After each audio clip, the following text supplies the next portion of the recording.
agora na Porteira Rádio Web, Choque Cultural.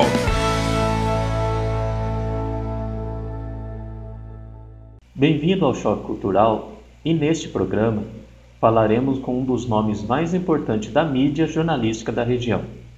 Lotado como jornalista do Instituto Federal de Educação e Ciência e Tecnologia do Sul de Minas Gerais, no Campo Inconfidentes, ele tem mestrado em Gestão, Organização e Sistema Público pela Universidade Federal de São Carlos, em São Paulo. É especialista em Comunicação de Cultura pela Pontifícia Universidade Católica de São Paulo. É graduado em Comunicação Social pela Universidade do Vale do Sapucaí e também é bacharel em Filosofia pela Pontifícia Universidade Católica de Minas Gerais. É um prazer falar com José Valmey Bueno, onde eu tive o privilégio de trabalhar com ele e aprender bastante coisas sobre jornalismo, sobre dar notícias e sobre comunicação.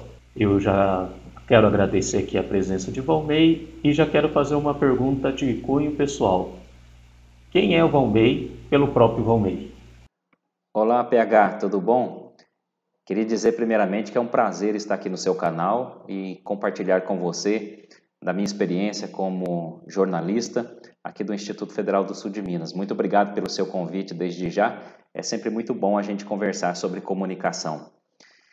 Quem é o Valmey? O Valmey é um jornalista do Instituto Federal aqui do Sul de Minas, que fez faculdade de jornalismo na Universidade Vale do Sapucaí de Pouso Alegre. Em 2008 eu terminei o curso de jornalismo na Univas e desde esse período eu comecei já a trabalhar com informações de uma maneira profissional. E antes mesmo de terminar a faculdade eu já trabalhava na Rádio Difusora em Pouso Alegre, onde eu comecei a minha carreira também como apresentador de um programa de rádio e logo depois assumi como jornalista e apresentador do Jornal da Difusora, da Rádio Difusora de Pouso Alegre. Eu moro aqui em Confidentes, minha família é daqui, minha família é natural do bairro Pinhalzinho dos Góis, aqui em Confidentes. Eu sou filho de Mário dos Santos Bueno, conhecido como Barão, todo mundo conhecia o Barão, e minha mãe se chama Terezinha. Eu sou casado com a Daniela e a minha principal paixão é o jornalismo. Eu sempre digo que o meu trabalho, de maneira alguma, é um peso para mim. O meu trabalho me dá muito prazer. Quando eu estou aqui no trabalho, me sinto muito feliz, muito alegre, muito realizado. Então, Valmey é esse jornalista que, além de trabalhar aqui no Instituto Federal, eu também busco realizar trabalhos voluntários ligados exatamente à questão da informação. Eu também atuo como jornalista voluntário do Caminho de Inhaxica, que é uma rota de peregrinação que liga em Confidentes até a cidade de Baipendi, onde a Beata Inhaxica viveu. Porque eu acredito que a arte da peregrinação ajuda muito as pessoas a serem melhores. Quer dizer, caminhar restabelece as nossas energias.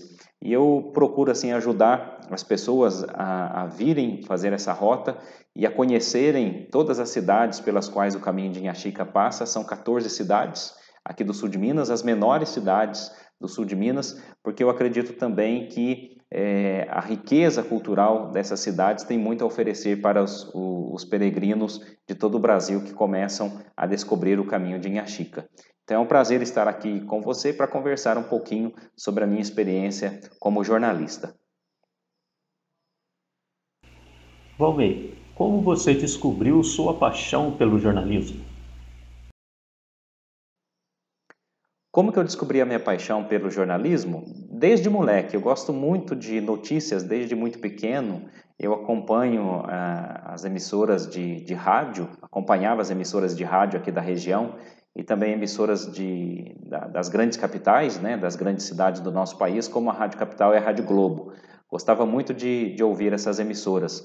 Eu recordo que logo de manhãzinha, quando meu pai levantava para ir para o trabalho, ele trabalhava numa pedreira, numa jazida lá no bairro Pinhalzinho dos Góis, e ele já ligava no programa do Zebétio pela Rádio Capital. Eu gostava muito de ouvir. E também ouvia a antiga Rádio Jornal Sul de Minas, que era a rádio de Bueno Brandão, que hoje é a atual Rádio Indy. Sempre gostava de ouvir, além também da Rádio Difusora de Ouro Fino, que eu gostava sempre de sintonizar. Então, o gosto pelo meio de comunicação, o gosto pela informação, o gosto pela comunicação, sempre fez parte da minha vida. Eu cresci nesse universo da comunicação e isso influenciou, isso de certa maneira teve um impacto nessa decisão de ser jornalista. Então, desde criança, eu lembro que ouvindo rádio, depois eu tentava imitar os apresentadores de rádio. E aquilo foi ganhando gosto, né? Fui gostando e depois eu tive a oportunidade de me formar na Univas como jornalista e estou nesse ramo, que me dá muita alegria e de fato eu gosto demais desse ramo da notícia. Valmir, quem foi seu maior incentivador? Bom, quem foi meu maior incentivador? Meu maior incentivador foi eu mesmo, né? Eu sempre procurei pessoas certas, nas horas certas, no lugar certo, para que pudesse dar certo essa minha carreira de jornalista. Sempre estudei, gostei muito de estudar. Eu recordo que quando foi para eu fazer o concurso público aqui no Instituto Federal, eu estudava assim, horas a fio, porque eu acreditava na possibilidade de ser aprovado naquele concurso público. Então, eu me incentivava, eu acreditava também no meu potencial. É claro que eu contei com muitas pessoas durante esse percurso todo, a minha família principalmente, né? Meu pai foi um grande incentivador. Meu pai me ensinava a trabalhar, mas enquanto eu estava trabalhando com ele, depois que ele saiu do período em que ele trabalhava na pedreira, ele foi trabalhar no sítio e me levava junto quando eu era moleque para trabalhar com ele. Mas ele sempre dizia: olha, se você quiser ter uma vida melhor, uma vida mais digna, estude. Então meu pai sempre me incentivou demais, né, para estudar. A minha mãe também sempre trabalhando no silêncio dela e me incentivando também. Então toda a minha família, meus irmãos, meus tios, meus avós, então toda a minha família me incentivou muito. Também eu considero como um grande incentivador o Dr. Milton Luca, que era proprietário da Rádio Difusora de Pouso Alegre e também foi proprietário da Rádio Difusora de Ouro Fino. Eu recordo que quando eu fui estudar em Pouso Alegre, deveria ter os meus 15 anos, e eu gostava muito de rádio, e um dia eu fui conhecer os estúdios da Rádio Difusora lá em Pouso Alegre. E ele estava lá esse dia. Eu contei para ele desse meu gosto pelo rádio, e ele, desde o primeiro momento, já abriu um espaço para que eu pudesse participar no jornalismo da Rádio Difusora de Pouso Alegre como correspondente da Arquidiocese, enviando informações semanais da Arquidiocese de Pouso Alegre para o Jornal da Difusora, que era apresentado pela jornalista Sônia Cabral. Então, muitas pessoas fizeram parte da minha trajetória. Os meus professores todos, né, me incentivavam muito. Então, eu contei com a ajuda de muitas pessoas a quem eu sou profundamente grato. Tenho um espírito assim de profunda gratidão. Eu sei que eu me esforcei, teve a minha parcela de contribuição e de participação para eu conseguir ser jornalista. Mas eu também contei com o apoio, com a força, com o amparo de muitas pessoas que estão guardadas na minha memória afetiva e eu sou eternamente gratas a cada uma delas. Valmir, em todos esses anos trabalhando como jornalista, qual das entrevistas que você fez que te marcou mais, qual matéria? O que foi mais marcante para você nessa época que você trabalhou como jornalista? Bom, Paulo Henrique, eu acredito assim que de todo o trabalho que eu realizei nesses anos de profissão como jornalista, o que mais me marca no sentido da contribuição para a democracia eram as coberturas das apurações das eleições municipais em Pouso Alegre. Quando a gente trabalhava na Rádio Difusora lá em Pouso Alegre, nós montamos uma logística muito interessante, porque a gente não tinha facilidade de internet naquele período que a gente tem hoje. O WhatsApp, que facilita muito a informação, não existia naquela época. Então, para facilitar a cobertura jornalística da apuração das eleições municipais que aconteciam em Pouso Alegre, o que a gente fazia? A gente criava uma rede de pessoas pelos bairros. Onde existiam as sessões eleitorais, a gente colocava pessoas voluntárias da rádio para, à medida que os resultados fossem saindo nas urnas, eles fossem passando para nós, pelo telefone, o resultado daquelas urnas. E nós conseguimos fazer na rádio um trabalho de credibilidade muito grande, dando a informação, o resultado das eleições, antes mesmo que a Justiça Eleitoral pudesse apresentar o resultado oficial. É claro que a gente, pela nossa responsabilidade, dizia que ainda era um resultado parcial das eleições. Mas aquele trabalho deu muita credibilidade para a rádio, porque a emissora ela se tornou referência de comunicação no sentido de cobertura das eleições municipais em Pouso Alegre. Então, eu considero esse trabalho assim como muito especial mesmo, nesse sentido de ganhar credibilidade, de dar credibilidade para a emissora, porque a rádio ela saía com o resultado das eleições em primeiro lugar. E a cidade inteira ficava ouvindo a rádio. Os outros canais de comunicação também da região, interessados em anunciar o resultado da eleição municipal em Pouso Alegre, eles ficavam na escuta da radiodifusora. Então a radiodifusora se tornou referência e isso me deu uma grande alegria por ter participado como membro da equipe para organizar toda essa logística. E isso sempre foi história da difusora de Pouso Alegre, assim como também da difusora de Ouro Fino, que dão assim verdadeiras aulas de jornalismo no sentido de cobertura das eleições. Então esse trabalho foi um dos trabalhos mais marcantes, fora também outras matérias, né? Tanto na época que eu trabalhava na rádio, quanto o meu trabalho também aqui no Instituto Federal. As matérias relacionadas à educação dão visibilidade para o Instituto Federal e isso assim me deixa muito feliz, sobretudo as ações que os alunos realizam. O trabalho de pesquisa científica dos professores também, quando a gente faz uma matéria e que dá essa repercussão e que outros canais de comunicação entram em contato conosco para ter referência e também publicarem nas suas pautas essas pesquisas, esses trabalhos que são realizados pelos professores e pelos alunos aqui do Instituto Federal, me dão uma realização muito grande.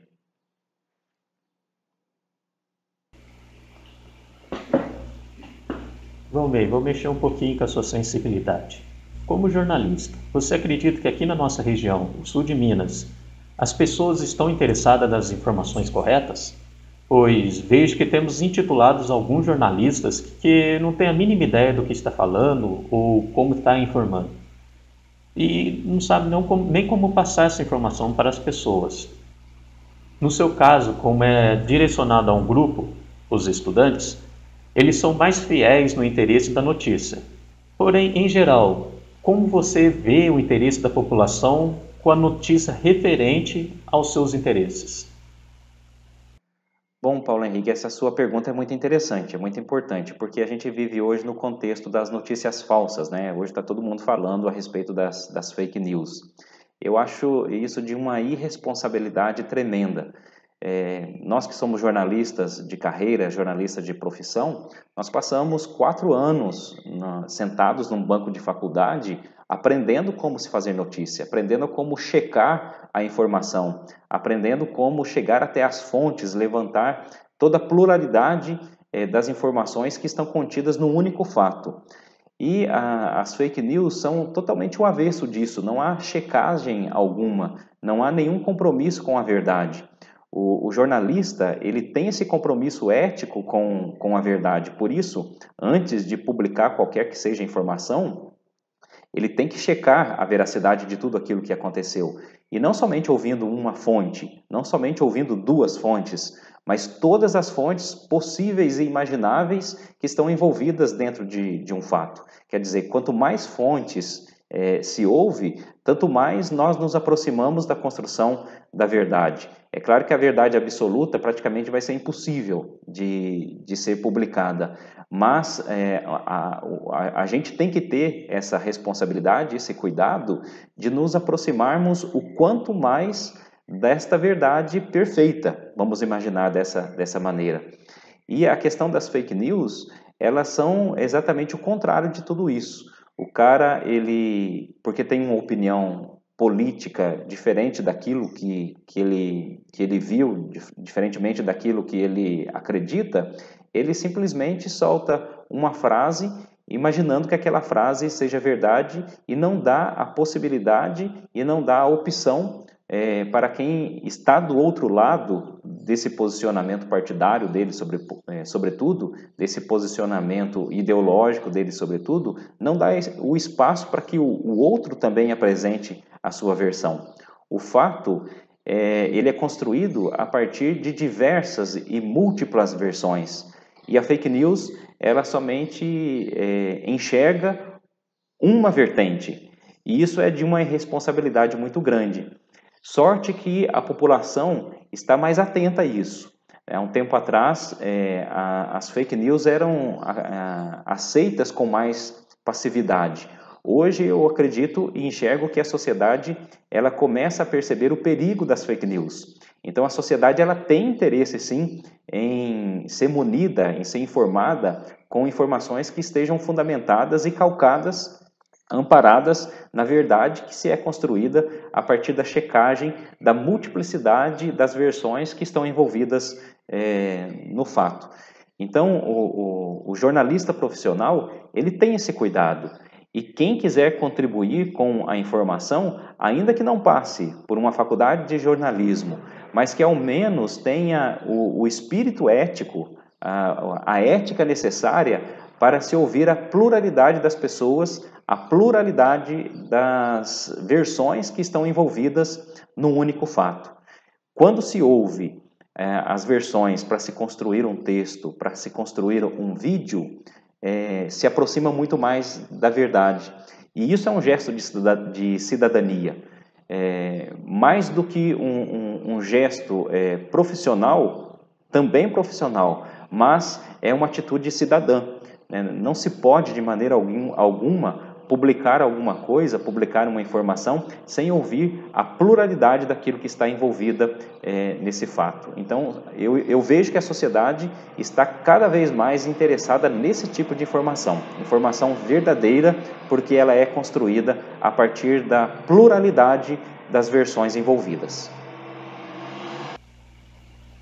Bom, bem, nesse período curto aí, antes mesmo da pandemia, por causa da política principalmente, nós passamos por um período delicado e tivemos muitos ataques ao jornalismo e aos profissionais.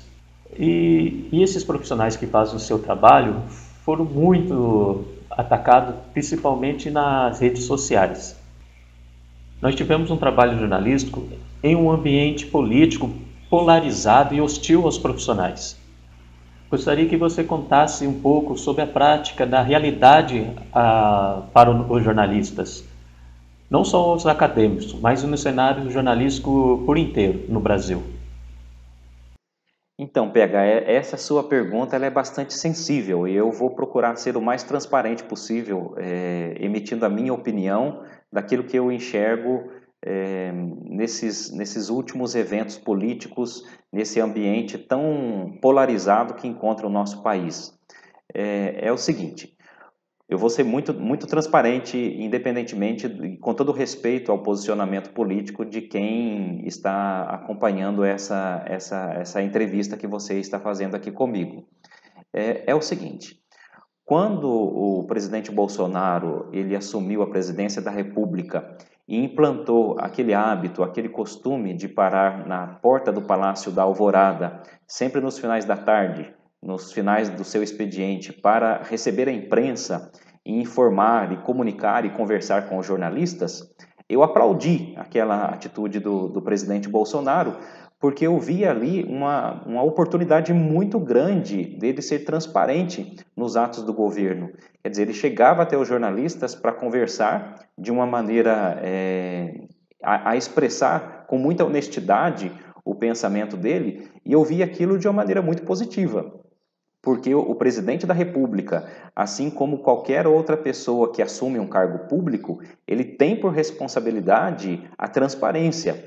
E o jornalista, ele é esse canal. Os veículos de comunicação são esses canais entre as fontes oficiais do governo e o cidadão. Quer dizer, a televisão, o rádio, o jornal, a internet, eles cumprem esse papel de fazer chegar até o cidadão as informações oficiais dos governos, sejam eles o governo federal, os governos estaduais e também os governos municipais. Então eu vi com muito bons olhos quando o presidente da República começou a ter esse hábito de parar para atender os jornalistas todos os dias no Palácio da Alvorada. Só que, na minha avaliação, o presidente ele foi perdendo o foco e o sentido de qual era o trabalho do jornalista. O trabalho do jornalista não é falar bem do gestor público. É claro, fala-se bem quando ou informa-se sobre notícias boas dos governos quando os governos provocam resultados positivos. Mas quando os governos provocam na gestão pública resultados negativos, a sociedade, o cidadão, ele tem direito também de ser informado a respeito dos atos do governo, porque o governo é empregado do povo. Quem está pagando o salário dos governantes somos nós, que somos cidadãos, com os nossos impostos. E todas as obras referentes aos governos, eles saem do nosso bolso. Então, o governante ele tem o dever de informar a sociedade. Mas o presidente da República, no decorrer do tempo, ele foi perdendo esse foco de falar para a sociedade aquilo que estava acontecendo e tentou transformar e instrumentalizar os jornalistas para que eles funcionassem como se fossem servidores dele. Quer dizer, mostrar somente informações que construíssem uma imagem positiva do governo. E esta não é a função do jornalismo, esta é a função de assessoria de comunicação. Os jornalistas independentes que trabalham nos veículos de comunicação independentes do governo, eles têm a função de mostrar a verdade. Doe a quem doer. Eles não estão lá para defender o governo, eles estão lá para defender a sociedade através da informação fundamentada na verdade. Então, essa polarização política atrapalhou demais o trabalho dos jornalistas quando o presidente da República incitava a plateia que ali estava na porta do Palácio da Alvorada para agirem de forma violenta contra os jornalistas. Isso é lamentável, porque tira a liberdade de manifestação, a liberdade de informar a sociedade daquilo que está acontecendo. Quer dizer, incitar a violência contra um grupo de profissionais, seja ele qual for, não precisa ser somente o jornalismo, mas imaginemos que o presidente da República incitasse a violência contra professores ou contra médicos, enfim, mas o nosso assunto aqui é a incitação da violência contra os jornalistas. Então isso é o avesso da democracia, é o contrário da democracia. Sorte que nos últimos tempos, nos últimos meses, o presidente da República, eu acho que criou um pouquinho de juízo. Ele parou com essa atitude irresponsável de incitar a violência contra os jornalistas. Quer dizer, as pessoas que lá estavam, que são apaixonadas pelo presidente Bolsonaro, iam e caíam na dele. Quer dizer, sem refletir, sem agir de uma maneira racional. Eles agiam por paixão e como consequência, diversos jornalistas em todo o país sofreram violência. Quer dizer, isso é de uma irresponsabilidade muito grande. O presidente da República, ele tem a função de ser guardião de toda a sociedade. Não é guardião somente de um grupo, é guardião da pluralidade da sociedade brasileira. Mas, ao meu ver, o presidente da República, nos últimos tempos, certamente assessorado por pessoas mais racionais, assessorado por pessoas mais esclarecidas, ele parou com isso. Mas o estrago, naquele período, para a profissão do jornalismo, foi muito grande. Valmei, quais as ações que você acha que o jornalismo possa desempenhar para enfrentar esse tipo de coisa? Ô PH, eu acho que a única ação para enfrentar esse problema de violência provocada contra os jornalistas é o jornalismo continuar informando de maneira independente. Uma vez eu participei de uma conferência com o grande jornalista Paulo Henrique Amorim, em São Paulo, e o Paulo Henrique disse uma frase que eu nunca mais esqueci. Ele disse que o lema dele como jornalista era confortar os aflitos e afligir os que levam vida confortável. E é bem isso. O jornalismo tem que continuar com a mesma coragem de sempre, frente a qualquer ameaça, nunca baixar a cabeça, é continuar informando de maneira implacável. A verdade está acima de qualquer coisa, a verdade está acima de qualquer governo, a verdade está acima de qualquer violência. E quem tem esse espírito ético, o jornalista que tem esse espírito ético, ele vai sempre informar independentemente da vontade do governo, porque o compromisso dele é com a sociedade. O que a gente percebe é que muitos governantes que estão no poder, eles trabalham para permanecer no poder. Por quê? Porque levam vida confortável. O outro lado da sociedade tem as pessoas que sofrem. E a mídia, a imprensa, ela está de forma ética a trabalhar pela informação da sociedade para que a justiça aconteça e para que todos os princípios da Constituição sejam respeitados. É dessa maneira que a democracia ela é fortalecida e ela é construída em uma nação. O nosso país ele tem a sua carta principal que organiza a sociedade, que é a Constituição Federal.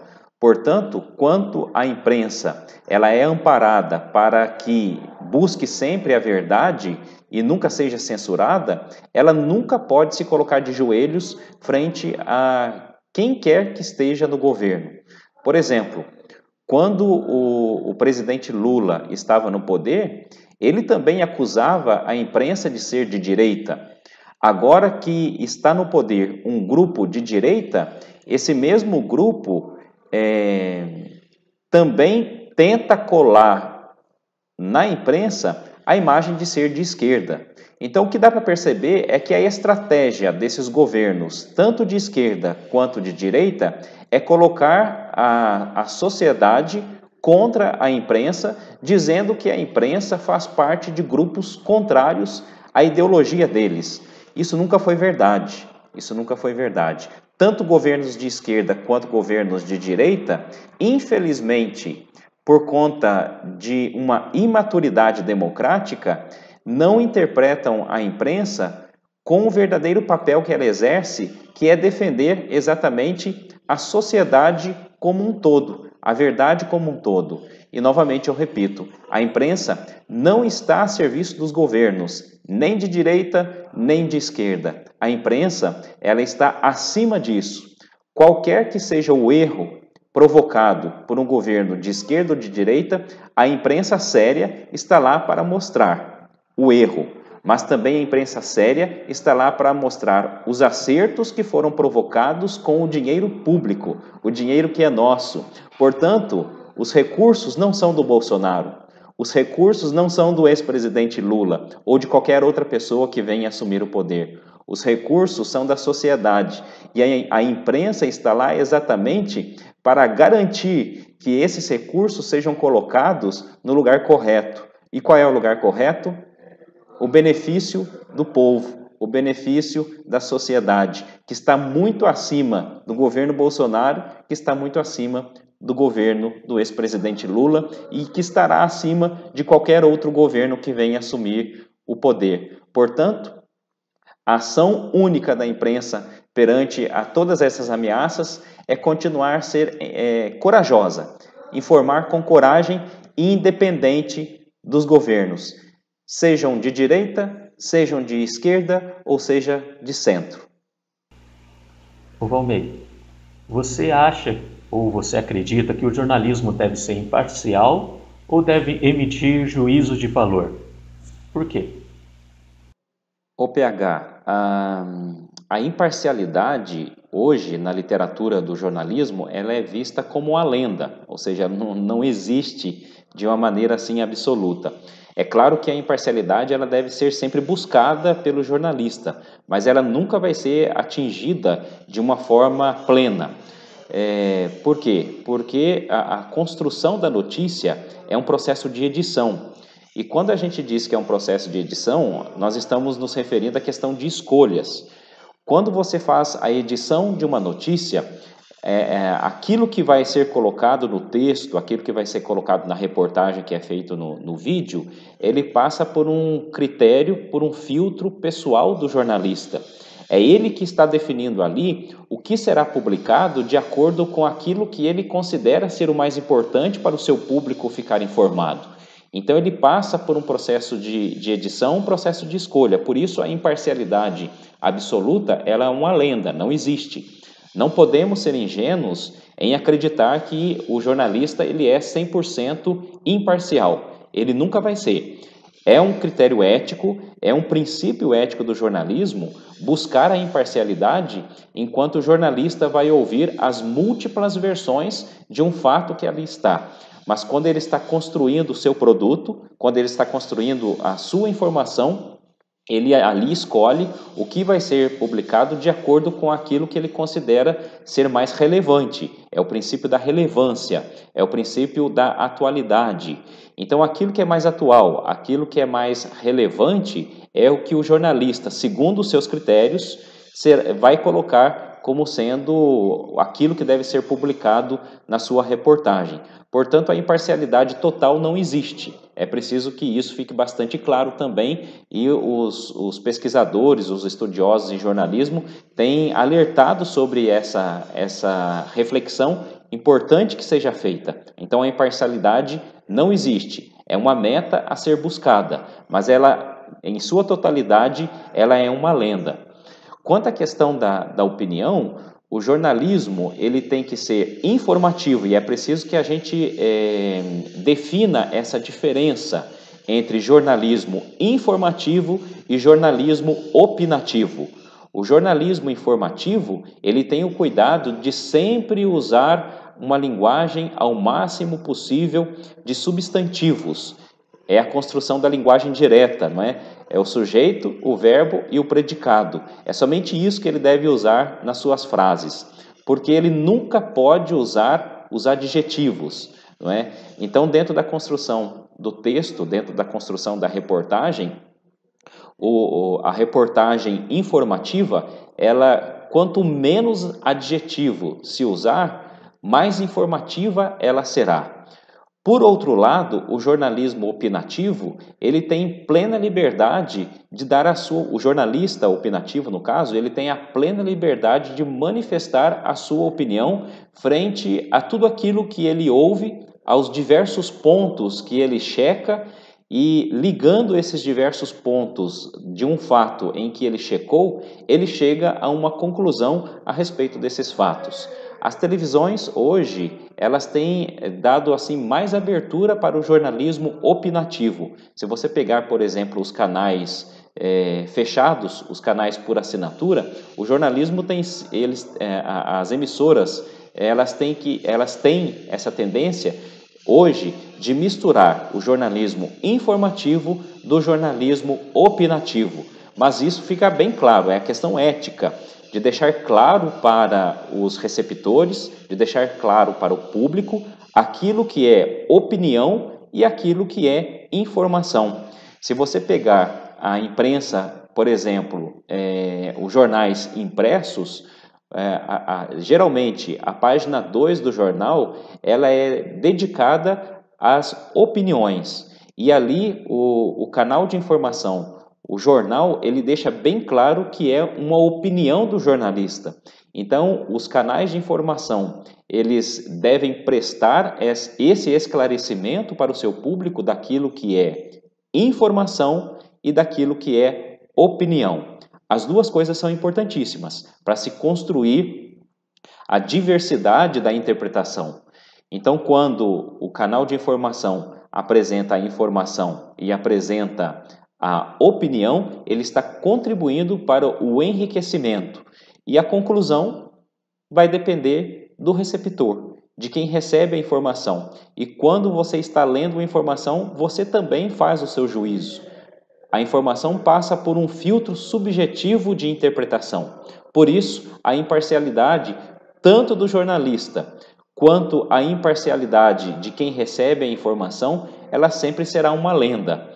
Mas as duas coisas são importantes, tanto o jornalismo opinativo quanto o jornalismo informativo.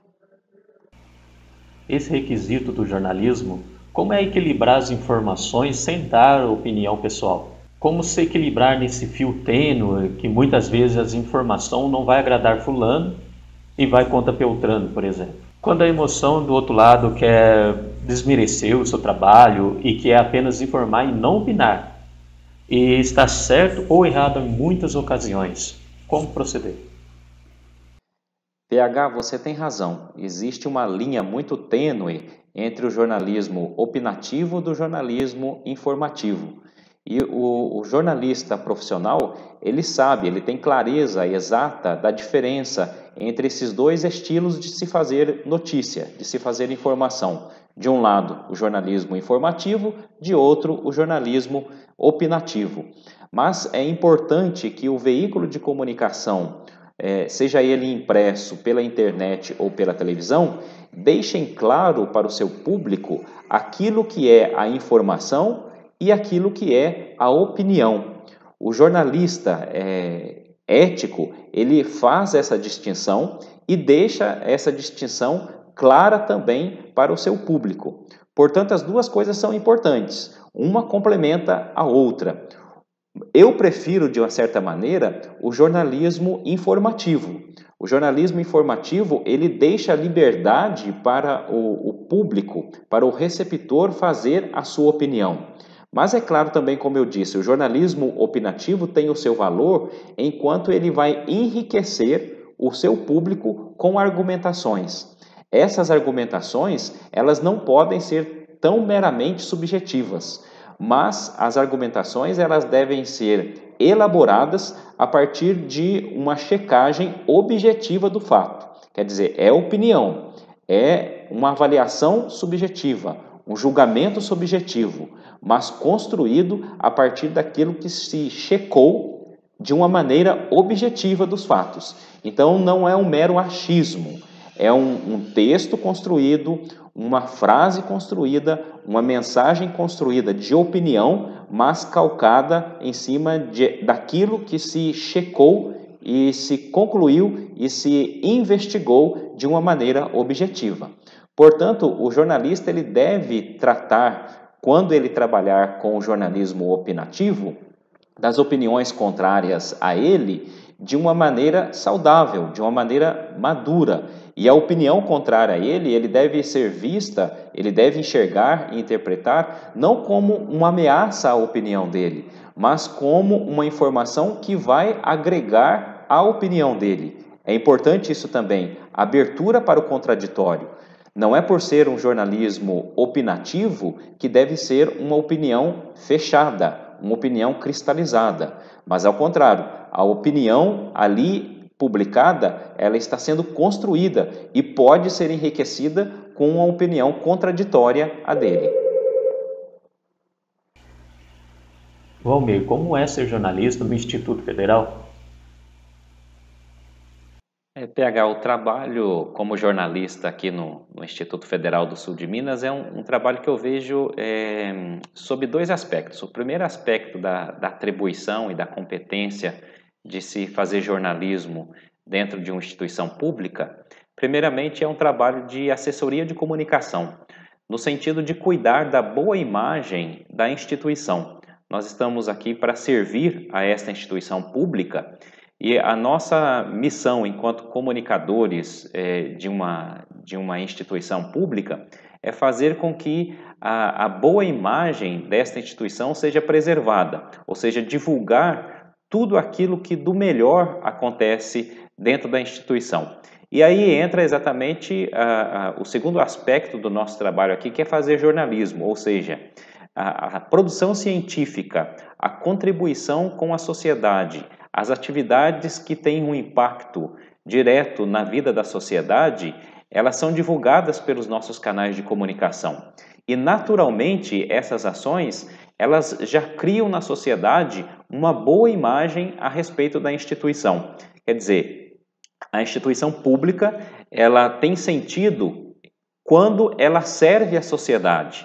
E quando nós mostramos para a sociedade o que nós estamos produzindo, o que os professores estão produzindo de pesquisa, o que os alunos estão fazendo no sentido de pesquisa e impactando a sociedade para o desenvolvimento, para a inovação, para a ciência, naturalmente, a sociedade já conhece esse trabalho pelas informações que nós publicamos pelos nossos veículos de comunicação. Então, essa boa imagem, ela já vai sendo construída na cabeça das pessoas. Então, o nosso trabalho aqui é um trabalho de assessoria de comunicação, mas é também um trabalho de jornalismo, enquanto nós produzimos reportagens para os nossos veículos de comunicação para o consumo da sociedade. É um trabalho conjunto dessas duas vertentes, vamos assim pensar. Assessoria de comunicação por um lado e jornalismo para outro. Quando nós fortalecemos a imagem da nossa instituição através das informações que são publicadas pelos nossos sites e também pelas nossas redes sociais. Muito bom. E me diz, como você vê a situação da educação brasileira? Eu vejo, Paulo Henrique, que a educação brasileira passa por um momento de reinvenção. Digo que passa por esse momento por conta do isolamento social que foi imposto pela pandemia. Até o mês de março, o hábito da educação era exatamente dos alunos chegarem aqui na escola, os alunos chegarem para desenvolver as suas atividades em sala de aula, os professores, nós servidores, acolhendo, recebendo os alunos. E de repente, de um dia para o outro, todo esse hábito ele sumiu, desapareceu. E nós tivemos que passar por um processo de reinvenção, de criar uma outra maneira de se pensar a educação e sobretudo, se fazer educação. O distanciamento social, os alunos ficando em casa para estudar e os professores em casa para dar aula por meio da internet, e nós, servidores públicos, também em casa para fazermos o nosso trabalho e vindo aqui para a instituição de vez em quando para realizar os nossos trabalhos, nos obrigou a repensar a prática que até então estava sendo executada, estava sendo realizada. É um momento muito positivo para se criar uma situação nova, imaginando aqui o uso da internet. Quer dizer, ter a internet a seu favor, uma ferramenta importantíssima a seu favor. Se antes a internet já era uma aliada, agora ainda mais. Mas eu vejo a educação brasileira, nesse contexto de pandemia, com uma dificuldade muito grande de se fazer atingir os corações dos alunos. O aluno em casa, ele não sente a mesma motivação de estudar, de pesquisar, de fazer a leitura e de participar das aulas da mesma maneira que ele encontrava aqui dentro da instituição. Quer dizer, o clima institucional, o clima presencial favorece ao aluno e instiga o aluno para ele estudar. Em casa, o ambiente é outro. Existem outros elementos que tiram a atenção do aluno para que ele possa fixar diante de uma tela para acompanhar a aula à distância, para fazer a sua leitura na tela do computador. Enfim, tudo teve que ser mudado. O conceito de educação teve que ser mudado tanto para os professores, quanto para os alunos, como também para o corpo técnico-administrativo de uma instituição de ensino. Isso, de certa maneira, está impactando a forma com que o resultado da educação pode ser obtido. Em que sentido eu digo isso? Se o aluno está em casa e ele era acostumado a assistir pela internet somente filmes, assistir pela internet ou praticar pela internet esses joguinhos online, agora como que ele vai se acostumar a ficar em frente a uma tela de computador das 7 da manhã até o meio-dia para assistir a aula e fazer as suas atividades sem ter o contato pessoal com os alunos? É uma situação muito complicada e muito difícil, porque obriga dos alunos a que ele tenha, de uma maneira muito imediata e muito rápida, uma disciplina ou um costume e um hábito que às vezes ele não tinha no estudo dentro da própria instituição. Então é um momento de reinvenção, esse momento que nós passamos. Por outro lado, também, uma outra análise que a gente pode fazer e um problema que a gente pode detectar é que o governo federal ele diminuiu muito a questão do orçamento dos institutos federais. E pensando agora tão simplesmente na educação oferecida pelos institutos federais, é claro que com menos dinheiro se faz menos, com menos orçamento se faz menos. Então é preciso que o governo federal se sensibilize para que ele reconheça a importância da pesquisa, a importância da inovação, a importância da tecnologia que se é pensada, que se é criada, elaborada e colocada à disposição da comunidade por meio dos institutos federais. Quer dizer, é preciso investimento. Sem investimento na educação, não se consegue oferecer aos alunos uma educação de qualidade. Os professores estão em casa usando a internet, estão pagando para isso do próprio bolso. Os servidores estão trabalhando em casa e estão pagando por isso do próprio bolso. E o governo federal, ao que parece e ao que indica, não valoriza os institutos federais. É preciso que o governo federal repense a questão da valorização dos institutos, bem como das universidades federais, para que o Brasil siga nesse caminho de se avançar na educação. É isso que eu penso. E isso se faz com investimento. Investimento é dinheiro. Não se pode cortar recursos da educação para se, por exemplo, investir no Ministério da Defesa. É uma mudança de valores. O governo ele tem esse direito de aplicar naquilo que ele acredita, mas eu discordo veementemente de se tirar dinheiro da educação para se aplicar, por exemplo, em armas, para se aplicar, por exemplo, em mecanismos para se pensar a defesa da nação. É claro que a defesa é importante, mas nada, ao meu ponto de vista, é mais importante do que a própria educação. E isso se faz com investimentos. Valmir, o que esperar do mundo pós-pandemia? Bom, PH, eu acredito e eu espero que o mundo seja mais simples. Mais simples no sentido assim da gente dar valor a pequenas coisas que a gente não percebia. Nesse período da pandemia, pelo menos para mim, o que ficou forte é valorizar a possibilidade da gente, por exemplo, caminhar, fazer caminhadas. Nós que estamos aqui no sul de Minas, moramos em cidade pequena, nós somos muito privilegiados por essa situação em que nós vivemos, no sentido de que quem mora na cidade grande, por conta do isolamento social, tinha que ficar recluso dentro da sua casa, enquanto nós aqui que moramos numa cidade de interior, a gente tem a possibilidade, por exemplo, de fazer o nosso isolamento no meio da natureza, né? A gente pode sair por aí sozinho ou com, no máximo, uma companhia, pessoas que a gente ama, para fazer esse tipo de caminhada e contemplar como a natureza é generosa conosco.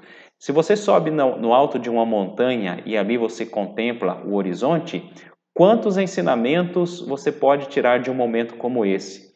E a pandemia nos ajudou, pelo menos a mim, me ajudou a ter um pouco da percepção da beleza do lugar onde nós moramos. A gente não precisa ficar isolado dentro de casa, conforme as pessoas de cidade grandes são condenadas a ficar. Nós temos a nossa liberdade de caminhar e de conhecer melhor o lugar onde nós estamos. E são situações muito simples. Então eu imagino que pós-pandemia a gente possa se tornar pessoas mais simples. Existe uma frase de um filósofo chamado Thomas Hobbes. Ele diz o seguinte: Homo hominis lupus, o homem é lobo do homem. Ou seja, o sentido de destruir os outros está no nosso DNA de seres humanos. Mas a pandemia nos ensinou que nós podemos ser solidários também e que nós podemos ultrapassar essa tendência natural que nós temos de destruir o outro, mas ao contrário, nós evoluímos à medida em que nós superamos essa tendência natural e nós somos solidários, nós estendemos a mão com o outro, para o outro, não é?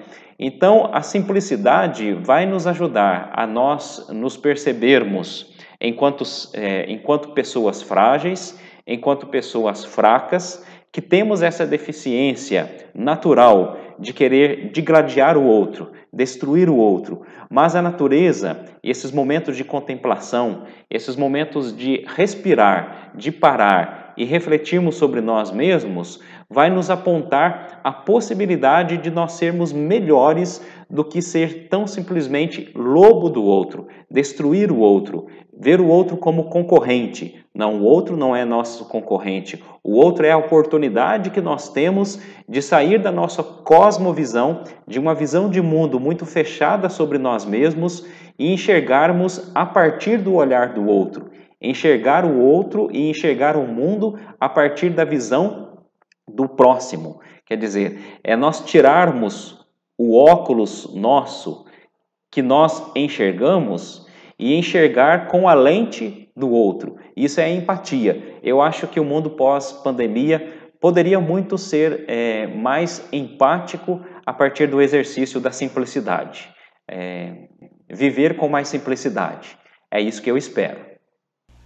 Valmir, eu quero agradecer a sua presença, pelo seu tempo, por nos agraciar com os seus conhecimentos. E claro, isso será de muita valia para os estudantes de jornalismo, por exemplo, para as pessoas que querem aprender como informar, aonde procurar boas informações.